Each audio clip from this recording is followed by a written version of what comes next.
অমৃতবাণী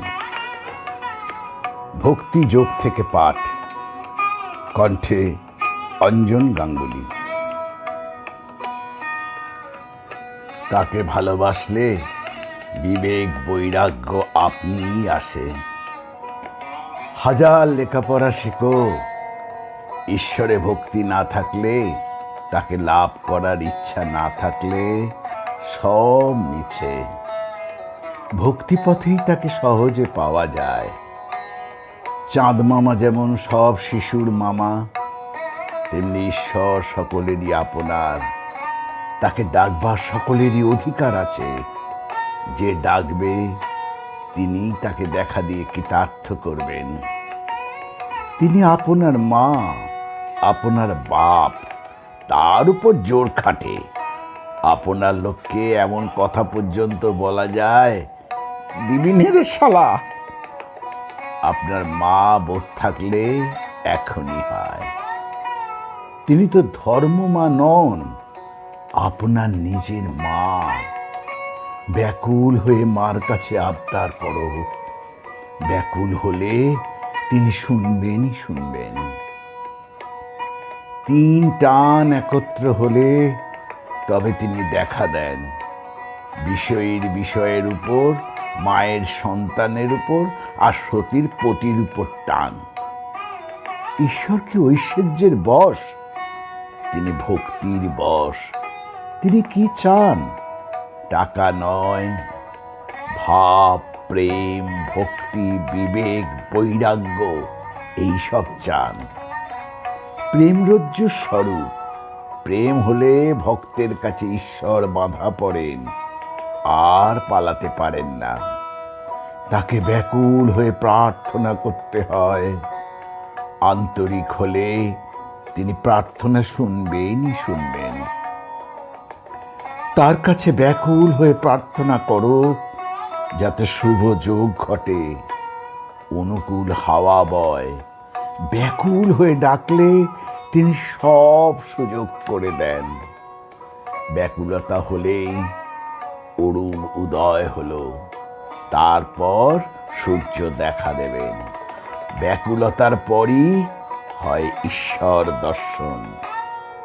রোজ রোজ তাকে ডাকা অভ্যাস করলে ব্যাকুলতা আসে। বিশ্বাস হয়ে গেলেই হলো। বিশ্বাসের চেয়ে আর জিনিস নাই। যারা খানদানি চাষা, তারা 12 বৎসর অনাবৃষ্টি হলেও চাষ দিতে ছাড়ে না।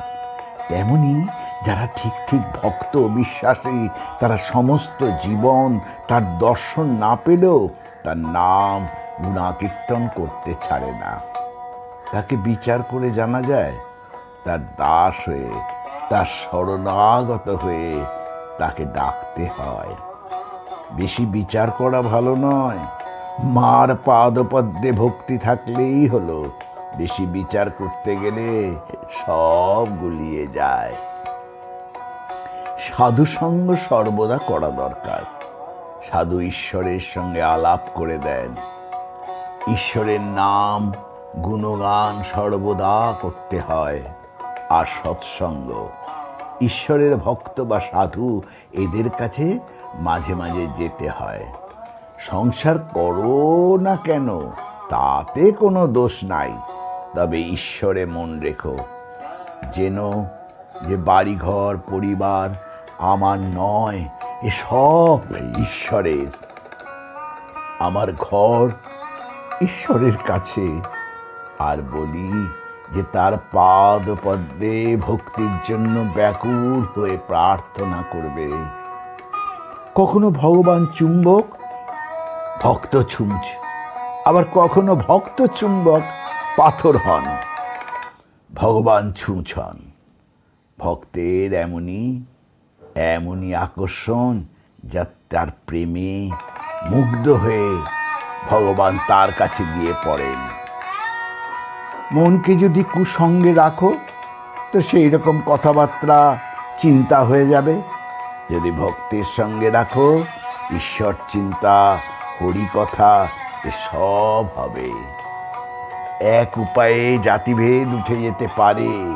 সে উপায় হলো ভক্তি।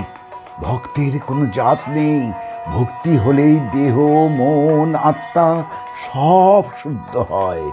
তিনি ভক্তের ভালোবাসার জন্য ছোট্ট লীলা করতে আসেন। তাকে হৃদয় মন্দিরে আগে প্রতিষ্ঠা করো, ভক্তি তার লেকচার, তারপর ইচ্ছা হয়তো করো। শুধু ব্রহ্ম ব্রহ্ম বললে কি হবে যদি বিবেক বৈরাগ্য না থাকে? ও তো ফাঁকা শঙ্করধ্বনি। যদি কেউ গাইতে, বাজাতে, নাচতে কি একটা কোনো বিদ্যাতে ভালো হয়, সে যদি চেষ্টা করে শীঘ্রই ঈশ্বর লাভ করতে পারবে। ভগবান মন দেখেন, কে কি কাজে আছে, কে কোথায় পড়ে আছে তা দেখেন না। ভাবগ্রাহী জনার্দন, তিনি জনার্দন। এক হাতে কর্ম করো, আর এক হাতে ঈশ্বরকে ধরো। কর্ম শেষ হলে দুই হাতে ঈশ্বরকে ধরো। কর্ম শেষ হলে দুই হাতে ঈশ্বরকে ধরো। সর্বদা তার নাম করো। জয় মা, জয় মা, জয় মা।